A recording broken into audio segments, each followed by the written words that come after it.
Today, we went to Mangalvaram Bird Sanctuary. This is located between a huge city, so we can get a fresh air from there.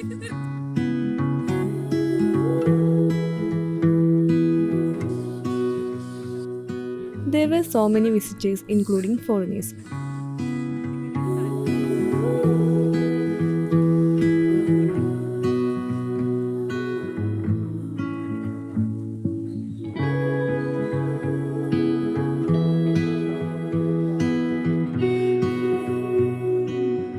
Actually, walking through the forest was an adventurous thing for us. Anyway, we made our day.